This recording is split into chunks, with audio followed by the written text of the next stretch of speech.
సజ్జలో ఏమంటాడు, జగన్మోహన్ రెడ్డి గారు ఉన్నప్పుడేమో నువ్వు నా బిడ్డలాంటివి, నువ్వు పార్టీకి చాలా పెద్ద సెట్, నీకు ఎందుకమ్మా అని చెప్పి వాటర్ బాటిల్ ముద్దు ఇచ్చి కాఫీ చేతిలోకి ఇచ్చినాడు.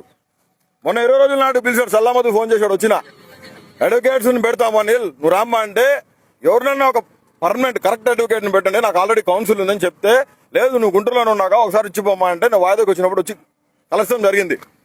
ఏడే ఆపారు పార్టీ హౌస్ లో, నాకు ఎవడు ఆపడు, ఏడాపరు పులిందులు ఆపరు, మన స్టేట్ పార్టీ హౌస్ లో ఎక్కడ ఆపరు. నా గురించి అందరికీ తెలుసు, నేను అత్యంత సమీపమైన దగ్గర మనిషిని రాజశేఖర రెడ్డి కుటుంబానికని. ఇక్కడ ఆపారు, పైకి పోయినా, పైన ఉన్నాడు, చూశాడు, నన్ను చూశాడు, కూర్చోమ్మా 2 నిమిషాలు అన్నాడు. గంట అయింది, 2 గంటలు అయింది, 3 గంటలు అయింది, 3:30 గంటలు అయింది. 3:30 గంటలకు బయటకు వచ్చింది ఆయన రూమ్ లోంచి. ఆయన పక్కనే వాష్రూమ్ ఉంటుంది, వాష్రూమ్ లోకి పోయి వస్తా అంటే కనపడదాము, చాలా లేట్ అయింది, అన్నం కూడా తినలేదు. నా పొద్దుకి అన్నం తినడానికి కింద పోతే అన్నం అయిపోయింది. నేను అడిగిన, పార్టీ కార్యకర్తలు వచ్చిన వాళ్ళకి భోజనాలు పెట్టారు కదా, చేయరా మరి భోజనం అయిపోతే అట్టగానే అడిగినా, నా బాధ్యతగా అడిగినా. నా పార్టీ ఆఫీస్ అంటే నా ఇల్లు, ఇది నా ఇల్లు అది.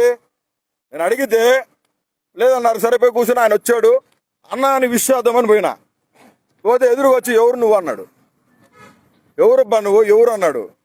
నేను ఇడికన్నా మైండ్ పోయిందేమో అనుకున్నా, ఇడికన్నా మైండ్ ఏమైనా దొబ్బిందేమో అనుకున్నా. నేను అన్నా నేనే నా బోర్గాడ్ అనిల్ అన్నా అంటే, లేదు గుర్తుపట్టలే. అందరూ వచ్చి ఏమ్మ తమ్ముడు బాగున్నావు అని చెప్పి అందరూ పరామర్శించి పోతున్నారు, నువ్వు గుర్తుపట్టలా నన్ను. నువ్వు రమ్మంటేనే కదా నేను పార్టీ హౌస్కి వచ్చింది, నువ్వు ఎవరిని అడ్వకేట్ పెడతా అంటేనే వచ్చింది.